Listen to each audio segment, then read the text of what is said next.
Hi there guys, and welcome to a new series on the On the Bank Angling Fishing channel. This series is going to be called Fishing Bits and Bobs, and it's literally going to be about just that. All our little bits of fishing, all our odd videos, all our odds and ends from our sessions, our tips, our hints, all in one video.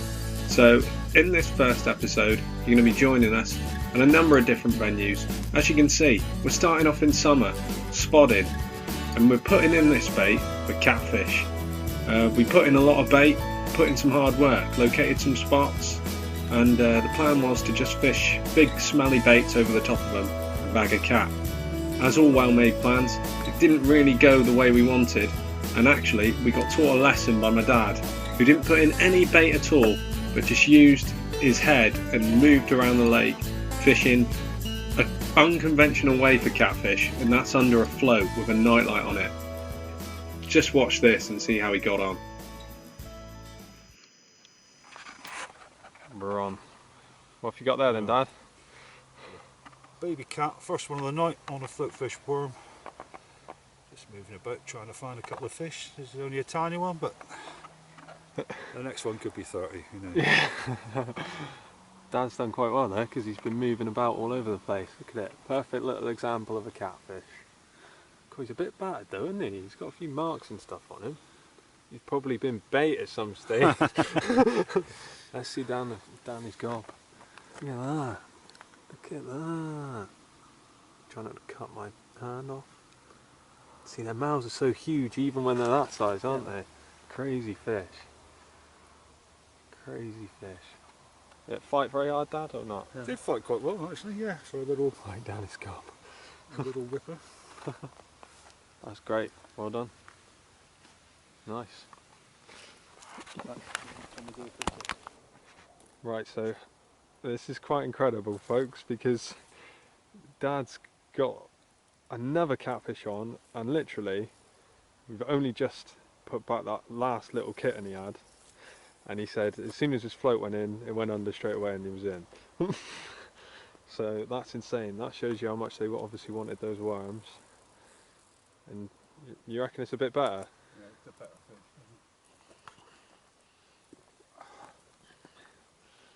No pressure then.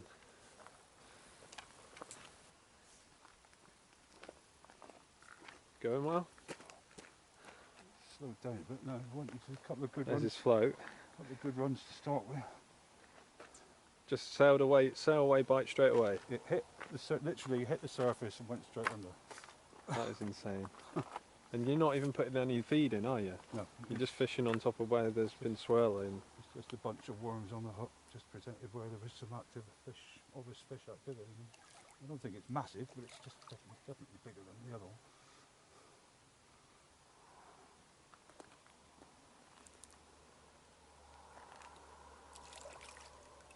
It's bigger than the other one, I can tell that straight away from just seeing it.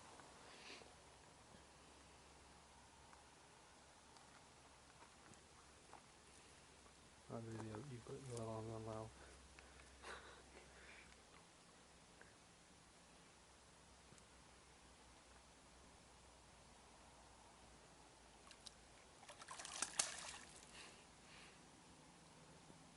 Slap.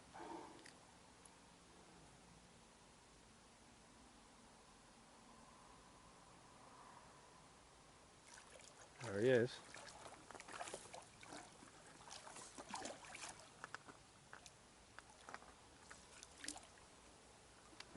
In the net. Ooh, might be double figures this one. I would have thought so. Oh yes, easy double. Well done, Dad. Good stuff. Good. Cat number 2. They're getting a bit bigger.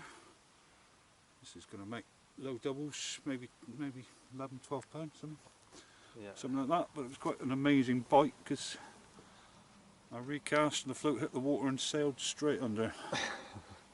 That's crazy. Another nice looking one. Nice looking catfish. Have a little look all the way along it. There you go. Well done, Dad. at that. Lovely. Fantastic. Just point it towards me and I'll get your photo. I'm just going to have a head-on shot. It's a good job they behave themselves when you got them out, really, because It's a good shot. they'd be quite difficult to cope with otherwise. Yeah. Well, let's see if a 40-pounder is easy to handle. There you go, folks. Old Whiskers. Well done, lad. Get him back. So there you go. As you can see, a really productive session for Dad, doing something a little different. Talking of a little different, we're moving away from still water now, and we're moving to running water, and the Throop fishery on the Dorset Stour, where a load of us went for a bit of a social to see if we could catch some chub on probably one of the hardest days to be fishing for them. The plan was to use baits like cheese paste, as the river was slowly dropping down after being in flood. We were going to put these in all the swims, cover as much water as possible and see what we could catch. Unfortunately, only a few of us managed to catch a fish, but just see how we got on with especially anglers like John fishing in crafty little spots like that.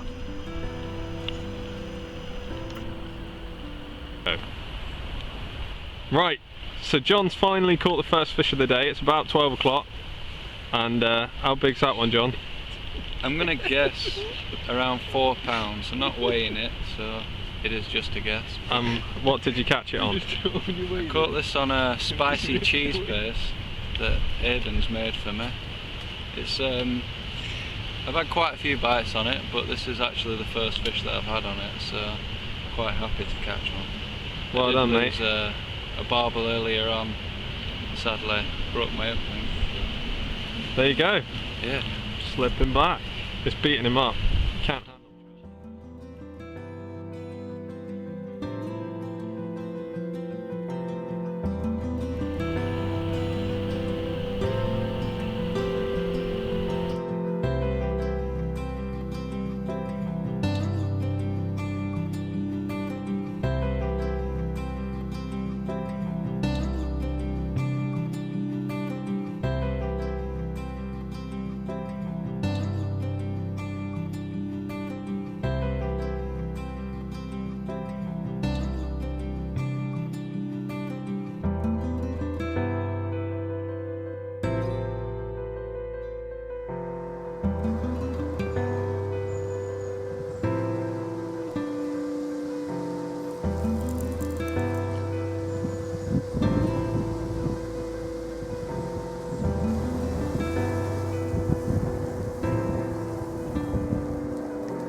£3, 4 ounce. Nice. Here we go. You're me.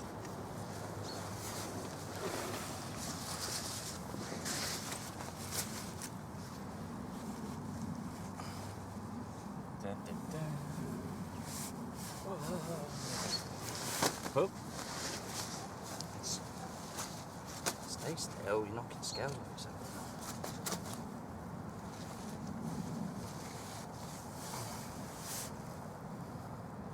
There we go, so not the biggest chub in the world, but straight after I got back from seeing John's chub, put the rod out and straight away £3, 4 ounce. It's a new PB for me, so apparently it's tiny for in this river. Hopefully we'll have a bigger one, but I'm quite happy. That's one PB broken this year, so the quest for the 30 never happened, but the quest for the PB chub did, so I'm going to pop this one back and yeah, and then hopefully catch a bigger one.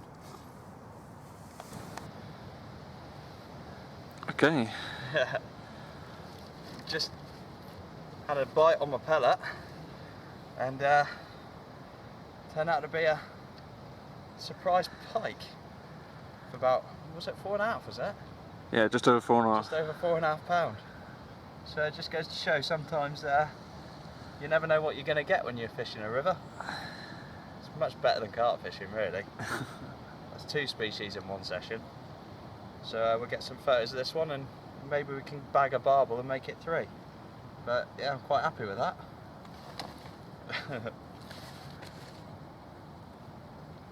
Cool. So as you can tell, the session turned out to be a real struggle, but Kev did manage to catch that bonus pike, and that inspired me and John to go pike fishing on the Hampshire Avon the very next day. Right then, John, so where are we today? Here at the Royalty Fishery in Christchurch. Yeah, first pike of the day. Sort of fishing for an hour and a half, 2 hours, so... Just moving about, haven't we? Dropping in all the little slacks. Yeah. And that one took a bit of time. Been changing baits a little bit. And, well, bait change has paid off. I started fishing on a mackerel. Not had a touch or anything. And as soon as I changed over to a sardine, it went off straight away, so... And I mean... Yeah. Putting it down to bait then? Potentially, yeah. Yeah. I mean, I was fishing half a joy mackerel, and then I put a sardine on that was a whole one, slightly larger, and it's nailed that straight away. He's got one. How big are we saying? Probably about 8 or 9? Yeah, 8 or 9. Sweet. John just returning his 8 or 9 pound pike. It's going to go and just rest in the margins like they always do. Look at that, nicely camouflaged in there. Gone. Well done, mate. Right. Well, John, it's been a lot harder than what we thought, but that's your second one, isn't it? Yeah. A little bit smaller. Yeah. Probably half the size. But yeah, second one. Mackerel? That was whole mackerel. Surprised it could get it in its gob, but yeah. Surprising, really. Just in a little hole just off the main river. Yeah. Sweet. So, didn't look like much. Just small little slack area close to the edge. Just load it in. A couple of minutes later, boom, it shot off. So well done, mate. Yeah. Sweet. So a good result for John with a couple of pristine pike. We'd fished really hard again on this session, and we literally had the whole fishery to ourselves, so we tried as many areas as we can, all the slacks, all the back channels, and we just couldn't get many bites. It may have been that the river had been pressured the days beforehand, or the weather conditions just weren't right, but something was stopping us from catching these fish, and although we did miss a couple of takes, I feel like we should have caught more. We'll definitely be back to this river in the future though, as it is a brilliant pike fishing river. Disappointed though with my own lack of success in both the days on the Throop and on the Royalty fishery, I decided to stick out on the Royalty for a bit longer, but change species. Very much like a kingfisher, I'd have to be patient, and the plan was to again try something new, which you should always do in your angling, and I was going to be rolling meat for barbel. As the hours of darkness came, that magic moment came where I felt the bite through my fingers and I was rewarded with a cracking Royalty barbel. Thanks for watching, guys.